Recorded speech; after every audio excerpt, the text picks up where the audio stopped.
Next on Lectures in History, Karen Markoe of State University of New York Maritime College teaches a class on the 1920s. She talks about politics, prohibition, and organized crime, as well as popular music and sports of the era. Okay, well, good morning, everybody.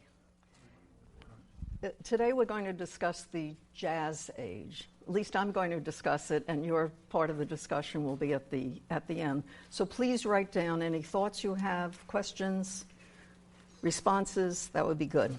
The Jazz Age, the period from 1919 to 1929, reminds me of the opening lines of A Tale of Two Cities by Charles Dickens.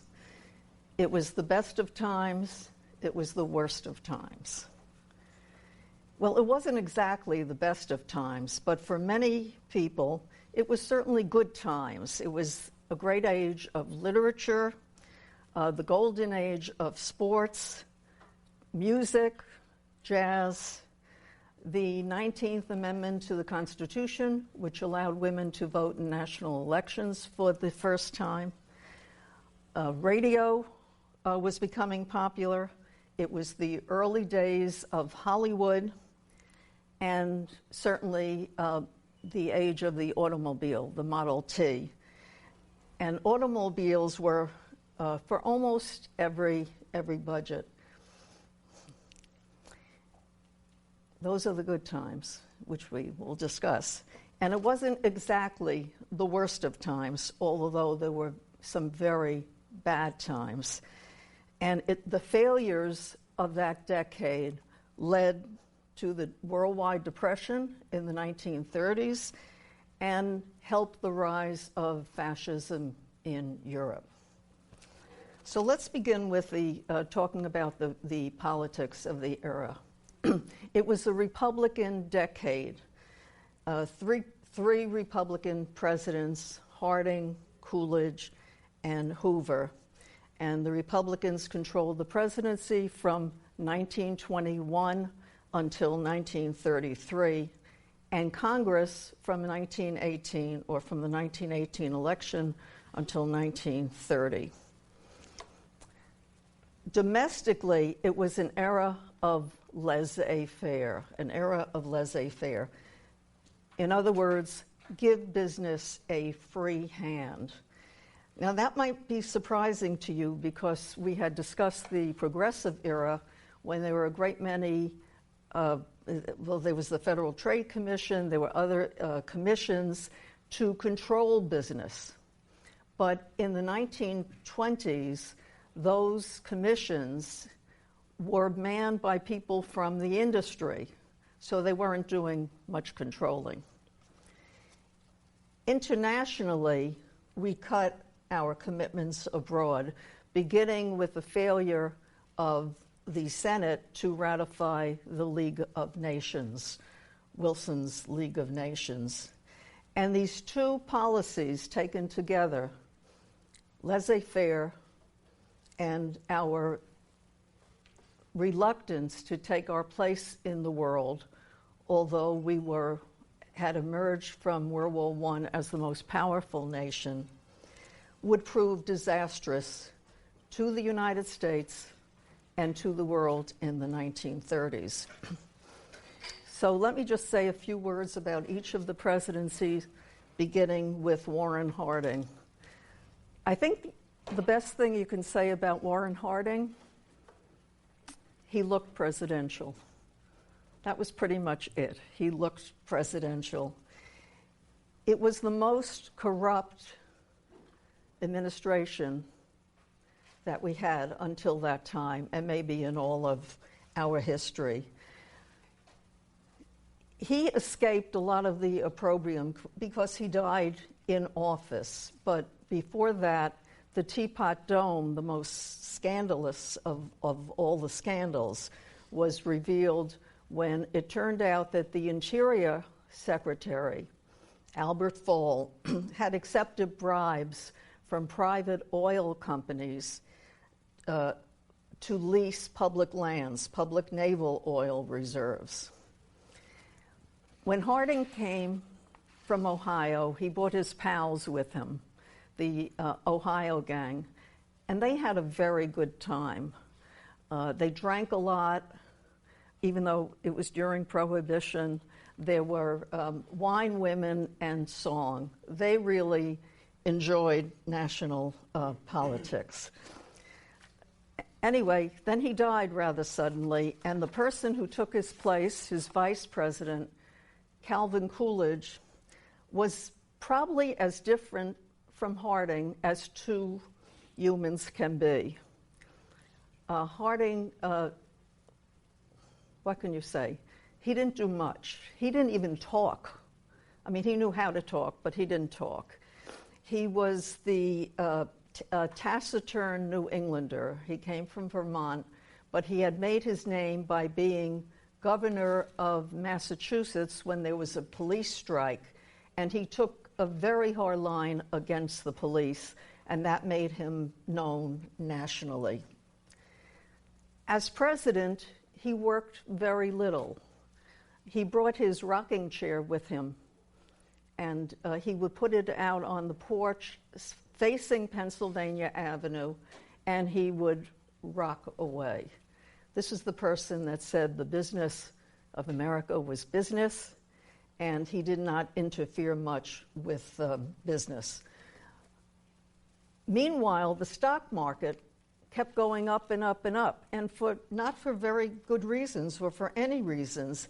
And there were warnings about this, that the economy could really bust.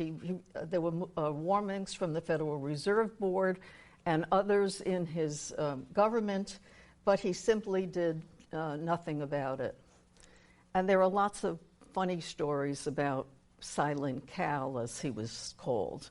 One was when a woman was invited to the White House to have lunch with him and some other people, and she was very chatty. She turned to him and she said, "Mr. President, I have a bet with my friends that I can make you say more than 2 words tonight." And he said, "You lose." And that was his conversation for the entire meal. And then he could have easily run for president again. The country was quite prosperous. But in fact, he decided not to run. He didn't tell anybody for a long time. He didn't tell his wife. He didn't tell his campaign manager. But at one point, he called reporters together, and he handed each of them a slip of paper. The slip of paper had 10 words on it. The 10 words were, let me see if I'm counting right, "I do not choose to run for president in 1928. And then he walked away. And the reporters were running after him saying, "Tell us more, why aren't you running?" And he refused to say anything. But he stepped down in 1928. The person who did get the nomination, the Republican nomination for president, was a very different kind and a very interesting person. And that was the mining engineer, Herbert Hoover. And Herbert Hoover probably spent less time in the United States than any president before or since. He was always involved in great projects in the world.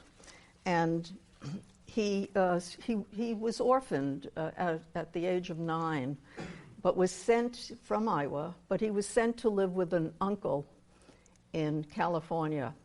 And the uncle sent him to Stanford University. And he really became a self-made millionaire. He was in his 20s when he was a millionaire. He had no political history except for one. He ran for treasurer as a college student from Stanford University. But he was Secretary of Commerce, and he had done a great deal. The President Wilson had sent him to Europe when World War I began, and his job was to get the American tourists out of Europe, and he did that. And then he helped the Belgians. Remember, Belgium was overrun in the First World War, and he was responsible for Belgium relief. When he came back to the United States during the war, he was the food administrator, and his job was to see that the military got fed, but the home front got fed as well. And he did all that, and he did it very well. Now think of the timing of this. He wasn't a Democrat, he wasn't a Republican. Both parties were interested in him running for president in 1920. Had he run for president in 1920, he would have been president from 1921 to the beginning of 1929, during prosperous times. And we would not, as we will be doing next week, be talking about Hoovervilles and President Hoover taking responsibility for the Depression.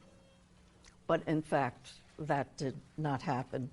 He ran for president in 1928 against Al Smith, the New Yorker. And he defeated Al Smith, who was the first Catholic to run for president.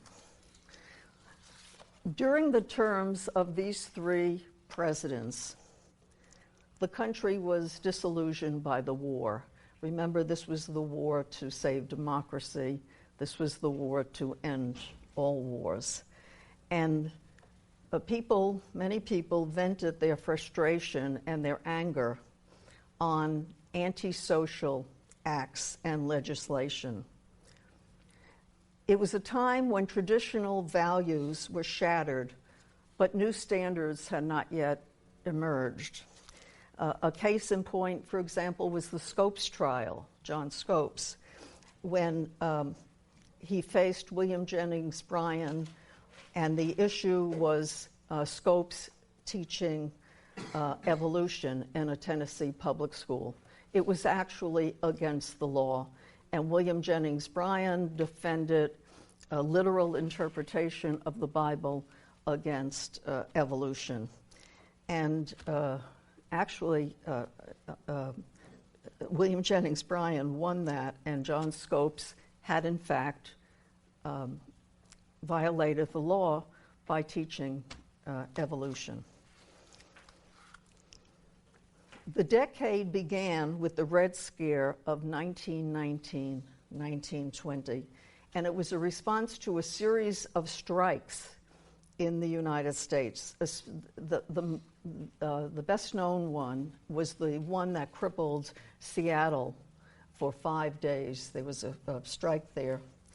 And it was also a time when the Bolsheviks were in power in Russia and had created the Comintern. The Comintern is the Communist International. And it led to the Palmer raids in the United States. Palmer was A. Mitchell Palmer, a progressive, a Quaker, who was the Attorney General of the United States. It resulted in the arrest of 4,000 people, immigrants mostly, most of them hardworking, just workers who did not speak English. They certainly weren't going to start a revolution here, but many of them were beaten up. People were denied representation, and there was really most of them had nothing to do with radicalism. But there were bombings. There were a series of bombings in this country, including the home of A. Mitchell Palmer. And there was a bombing on Wall Street, and you could still go down to Wall Street, by the way, and see the bullets, where the bullets holes were. Anyway, it led to some people without representation being sent back to Russia. And it was a time in the United States that perhaps had it been better known, we would not have had a second Red Scare. The second Red Scare of the 1950s, the McCarthy era in this country, that one lasted much longer than the 1919-1921 and damaged the lives of thousands of Americans, writers, professors, people from Hollywood who were wrongly identified as being enemies of the United States. Xenophobia was very common, a fear of foreigners, and the popularity of eugenics. Eugenics is the, I guess I can say, pseudoscience of improving the human species by a kind of selective breeding. And both were very popular in the 1920s. And I'll let that era pretty much speak for itself. One author, a zoologist, lawyer, whose name was Madison Grant, wrote a book published in 1916 called The Passing of the Great Race, The Passing of the Great Race. And his thesis was that Nordics were responsible for human development. By the way, in the 1930s, Adolf Hitler wrote a fan letter to Madison Grant calling the book My Bible. Another writer, a popular writer, he wrote for the Saturday Evening Post, and millions of Americans got the Saturday Evening Post once a week. He urged immigration laws because he said, and this is an exact quote, immigrants would result in a hybrid race of people as worthless and futile as the good-for-nothing mongrels of Central America and Southeastern Europe. Mongrels, a word we use for animals, right? For dogs. And then there was Henry Ford, whose virulent anti-Semitism was spread in the newspaper, the Dearborn Independent, beginning in 1920. By the way, Henry Ford is the only American named by Hitler in Mein Kampf. The results of what these people believed and other people believed was very restrictive legislation for immigration in this country. Despite the fact that the lady with the lamp was in New York Harbor, and you know the words, give me your tired, your poor, your huddled masses learning to be free. There was a temporary act in 1921 that restricted immigration, but then there was another one in 1924, the National Origins Act. And what the National Origins Act did was to have a quota based on the population in 1890, and the purpose of it was to freeze the country ethnically, to freeze it ethnically, to say whoever was here already, we will allow in a percentage of those people to enter the country. And by the way, not very many, 150,000 a year. And Asians were excluded. Now, what that meant in practice was that the people who were allowed in were not necessarily the people who wanted to come. They came from Northern Europe. They came from Western Europe.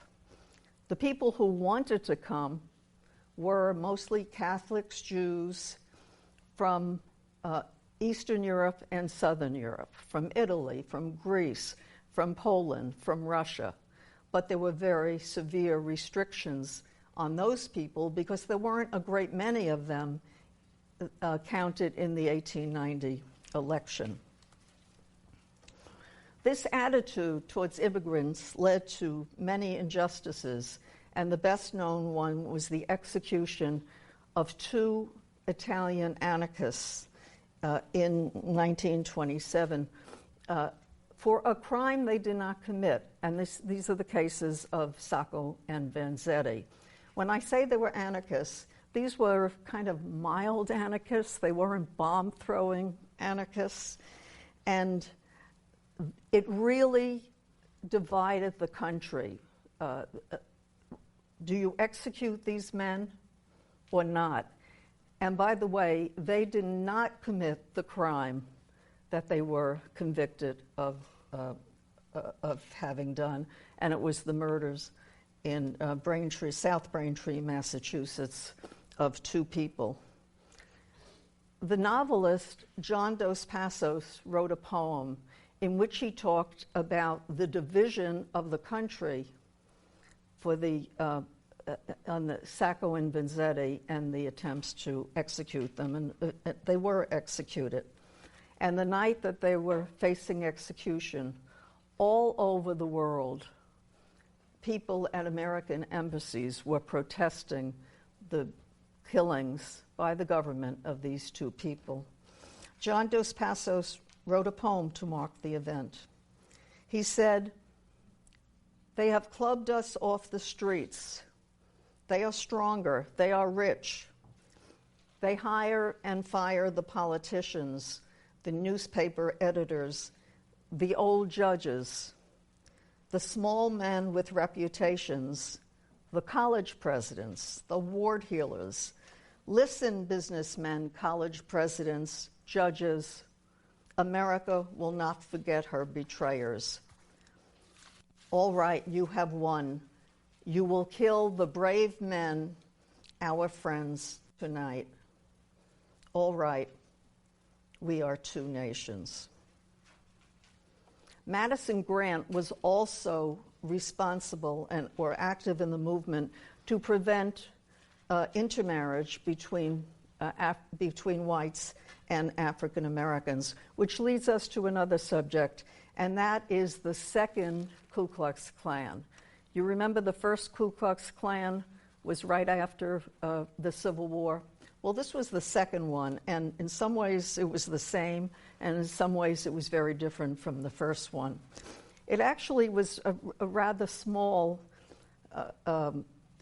it didn't amount to much until it was taken over by 2 professional fundraisers, Edward Clark and Elizabeth Tyler. And by the way, they made their money. They saw an opportunity here by selling sheets in children's sizes, in adult sizes. And the second KKK actually had 5 million card-carrying members. 5 million. This was not a fringe organization. And it was very powerful in the Midwest. Indiana was the leading Klan state with 350,000 members. Their targets, like the first Klan, African Americans, but mostly Catholics and Jews, but they also went after bootleggers. Remember, this is during Prohibition. And also there was a kind of an auxiliary that was very powerful, and that was the WKKK, the Women's Ku Klux Klan. There were no women in the first Ku Klux Klan. And they acted quietly, but they did a lot of damage.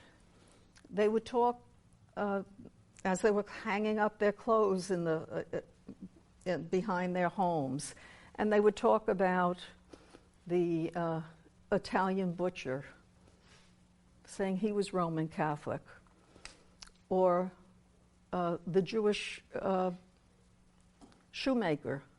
And all of a sudden, the Italian butcher and the Jewish shoemaker would not have any customers. They didn't know why. People who had been their customers for years suddenly weren't their customers anymore. And they would have to move away because they didn't have any businesses.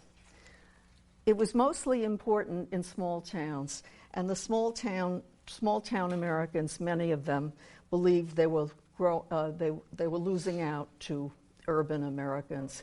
And by the way, in the 1920, for the first time in 1920, urban Americans, there were more urban Americans than rural Americans. The Klan was brutal. There were murders, church burnings, brandings, and then it ended very suddenly. And it ended when the Grand Dragon, as he called himself, of the Ku Klux Klan in Indiana, was convicted of the kidnap, rape, and murder of a young woman. And since the Klan prided itself on protecting young women, especially young Protestant women, a lot of people gave up their Klan membership at that time. But it did stay alive, and it had a little more, and people became a little more interested in the KKK in the 1928 election when Al Smith, a Catholic, a Roman Catholic, ran for president. The 1920s, of course, was a time of prohibition. The 18th Amendment to the Constitution went into effect in 1919. It's the only part of the Constitution that was ever repealed. It was repealed in 1933 in the 21st Amendment to the Constitution. It was not just an experiment that failed. It turned out that most Americans did not want to be told that they could not buy alcohol. It led to the rise of course, speakeasies, who did you know, of liquor being imported into the country, much of it from Canada over the Great Lakes. But it didn't begin organized crime, but organized crime was very small until Prohibition. But this is the era of Al Capone, Chicago, that toddling town, and also a great disrespect for the law and gang wars.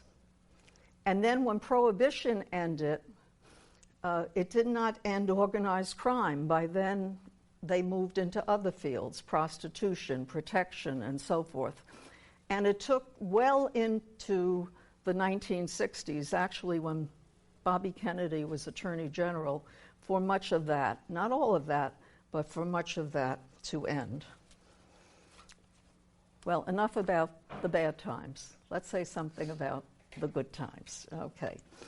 Charles Lindbergh, 1927, the boy wonder. He was 25 years old when he left Roosevelt Field on Long Island to go to Le Bourget Field in Paris.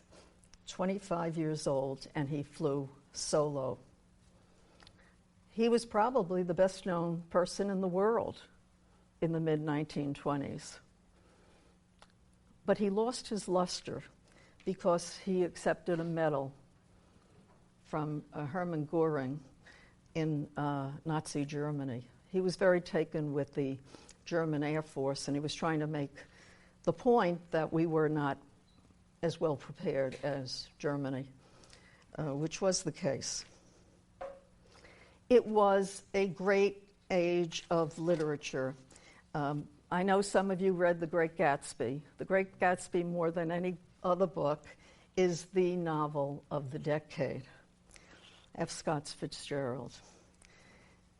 A year later, The Sun Also Rises, Ernest Hemingway's book, was published.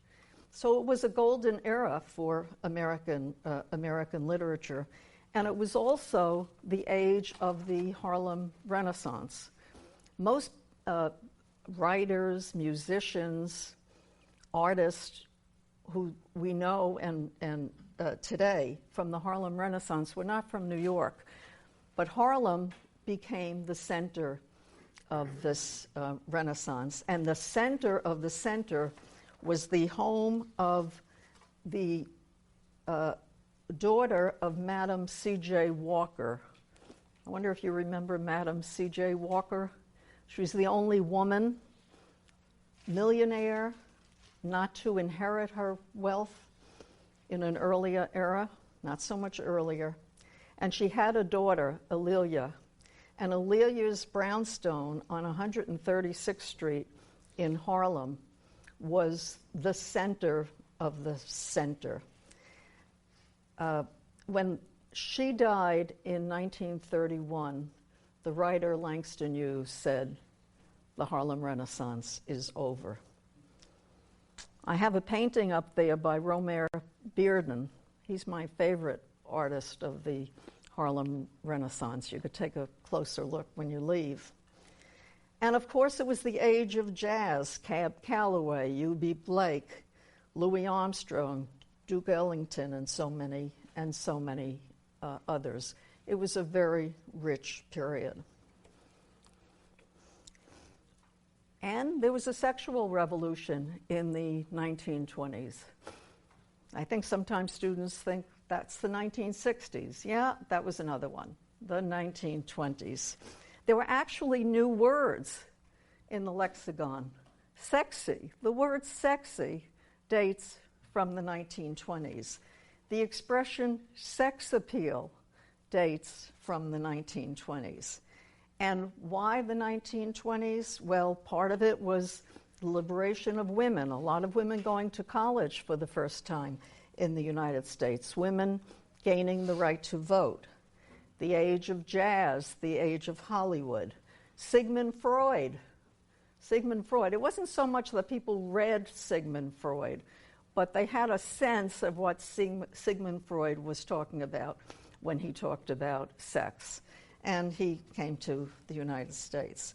The dances, the Charleston, the Black Bottom, and it was the age of the flapper, and the flapper were essentially liberated women. My favorite line, and you've got to listen closely to this, from that era, the word neck ceased to be a noun, abruptly became a verb, immediately lost all anatomical precision. Does that mean anything? You want to hear it again? You're going to hear it again. The word neck ceased to be a noun, abruptly became a verb, immediately lost all anatomical precision. Hollywood added a great deal to the sexual revolution.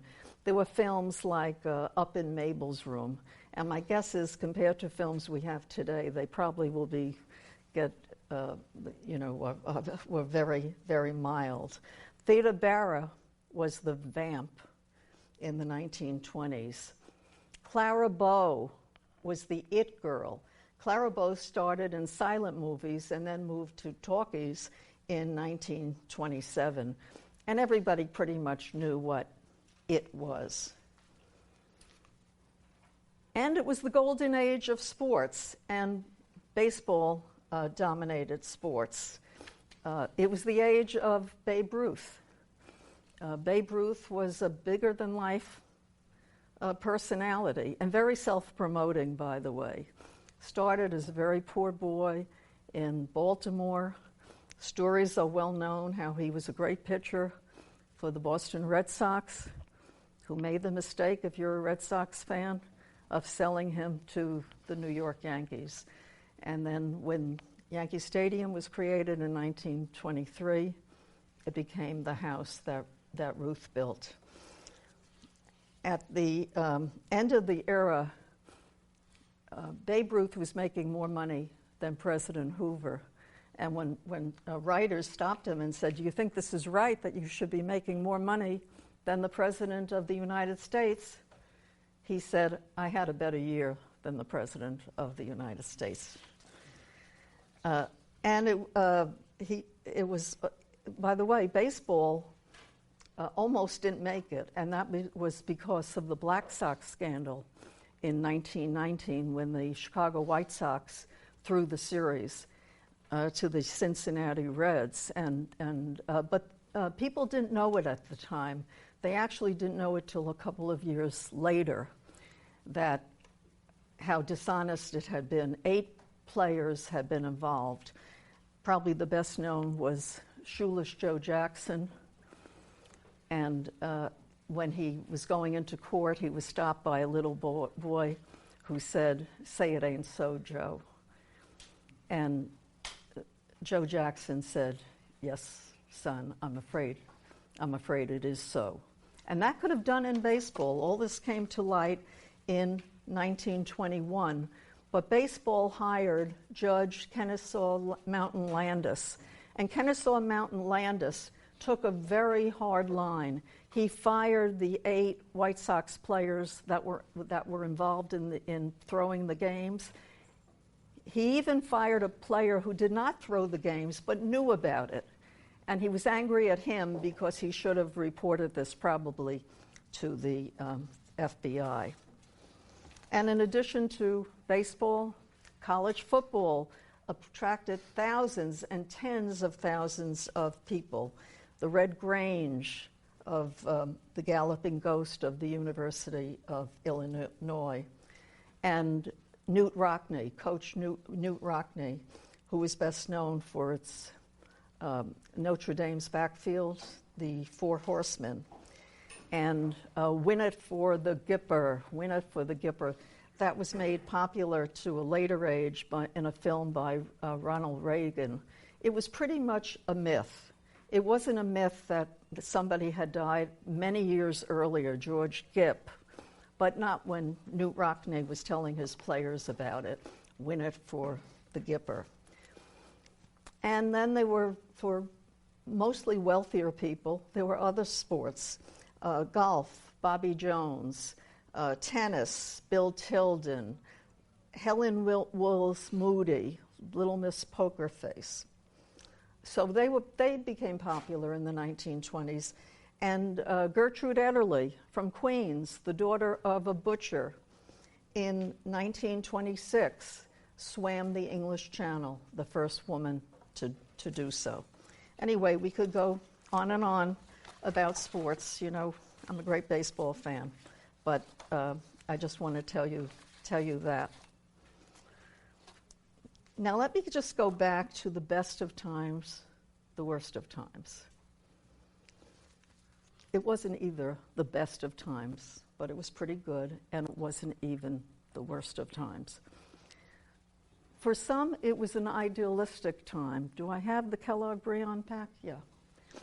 In 1927, Aristide Kellogg, who was Secretary of State, and Briand, who was the Foreign Minister of France, wrote a treaty.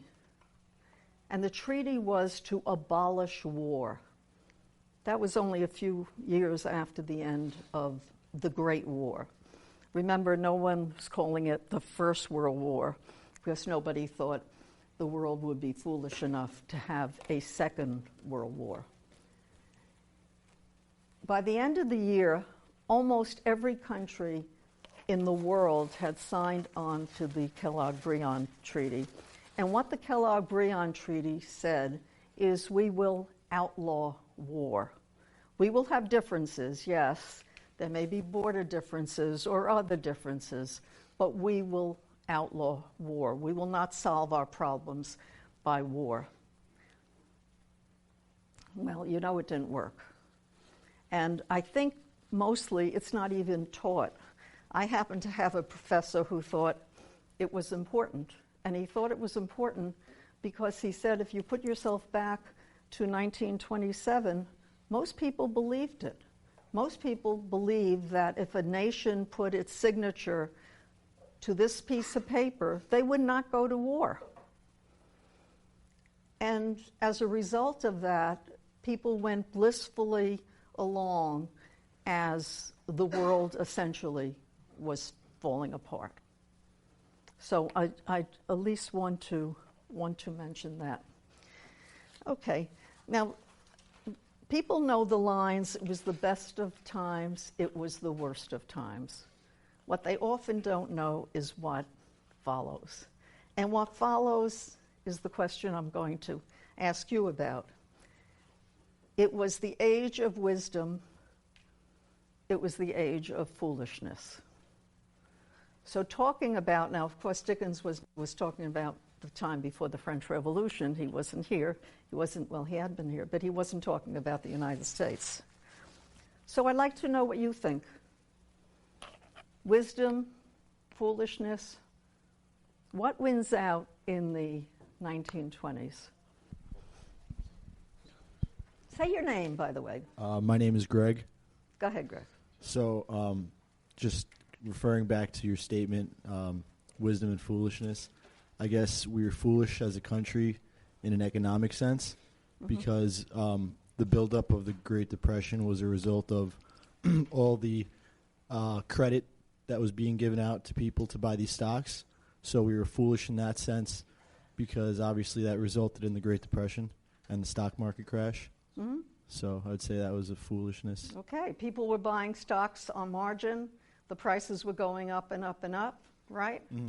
By the way, a few years ago, and please don't do this, but a group of students from New Jersey were talking about what happened in the 1920s and the stock market crash in 1929, and they thought they would try it out. And what they tried out was to call stockbrokers and assemble a portfolio. They didn't have any money. Don't do it. It is against the law. But they were able to do it. That's the point, that despite the laws, and we're very careful about that, you could buy on margin, but it's a very small margin. They did that. Well, they were hauled before a judge who took pity on them because they were college students. But anyway, you're not allowed to do that, so don't do it. Don't try it. Do not test the law, okay? Okay. All right. Anyone else have something to say about the era? What wins out for you? The foolishness?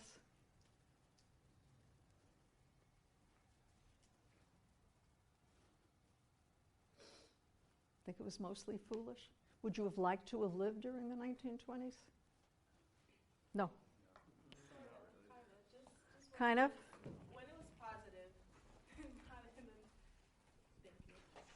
Sort of. I'd want to be there when the positivity was like up and up, like the stock market, the breakout of literature, and then Charles with the going around the world and stuff alone. Yeah, probably them, but not where the stock market started to crash, no. Which is only at the very last time, Right. October 1929. That's why we call the Jazz Age 1919 to 1929. Okay. So there was a lot that was going on. It was fun, right? It was a fun era. Yeah, yeah. Very exuberant, very lively. Okay. People had a very good time. Did they stop drinking? No. But in fact, we know there was less drinking during Prohibition than there was in the time before that or after that. How do we know? How can I say that? What would you look at? What kind of records would you look at to decide if there was more drinking or less drinking, or how much drinking? Maybe records of the organized crime, that ran the speakeasies. Well, you know what? Organized crime people don't keep records. That makes That's sense. a problem. That's a problem that historians face. They do not keep records. It's maybe not But who accurate. does keep records? And what do you associate with a lot of drinking? What do you associate? What kind of records can you look at? Yeah?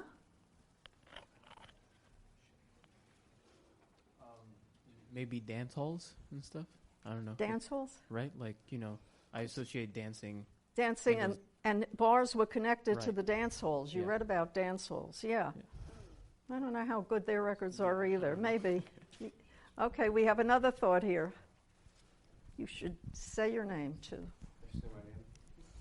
I'm Mike. There could be arrest records, like drunken disorderlies like that, and then also maybe hospital records Yes. with people, Hospital Alcohol records. poisoning. What are we looking for? like alcohol poisoning or any injuries due to being There was a drunk. lot of alcohol poisoning, right? During the era, but there were fewer deaths connected with alcohol, right? Most people actually follow the law. It's 2 o'clock in the morning and you're driving and there's nobody around and there's a red light. You stop? You don't have to give away secrets on camera. Do you stop? Sure. Most people stop, right? Why? Why do they stop? Because it's the law. It's the law. You don't go past a red light in a car. Even though there's nobody around, maybe you probably won't get a ticket, right? Okay. During Prohibition, most people did not buy liquor. Most people did not drink. What we recall are the speakeasies, right? Joe sent me. People drinking. College students drank, right? Not all of them, but a lot of them did. But most people did not. It didn't mean they were happy about the law. They weren't happy about the law. A lot of people weren't happy about it, but that was the law. And most people are law-abiding. If they weren't law-abiding, we would be living in chaos, right? Okay. I don't know if you had a chance to do what I ask you to do with every class, which is look at the news. Is there anything in the news today that reminds you of what happened 100 years ago? Nothing? Nothing? Nothing? Trump said that the border was... Oh, wait. Tell them your name. Trump said that we can't fit any more people in the country, but we can. He said that we can't, right. Yeah. Taking a very hard line, as you know, on immigration, and again threatening to split up families, right, children from their parents. That did not happen during the 1920s. They did not split up children from their families. The country as a whole took a very hard line, not only in limiting the numbers of people who could come in, but very specifically saying, these are the people we want, essentially white Protestants from Northern and Western Europe, and these are the people we do not want. And that was American policy until 1968. John Kennedy wrote a book called A Nation of Immigrants and helped to change the policy that was in the National Origins Law of 1924. Anything else? Okay. And next hour, the Great Depression. And who has the article? Okay, begin that. Everybody read it, right? All right, we're going to discuss the 1930s. And I have a kind of a cheat sheet for you. And the reason for that is that there are so many agencies, alphabet agencies, that came in under FDR that honestly it makes students a little crazy. So I've put the most important ones down, and I will give you that sheet, and we will use that as our discussion in the 1930s. Okay, we'll see you on Thursday.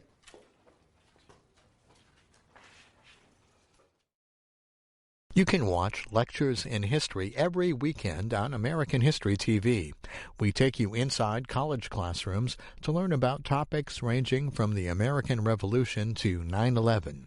That's Saturday at 8 p.m. and midnight Eastern on C-SPAN 3.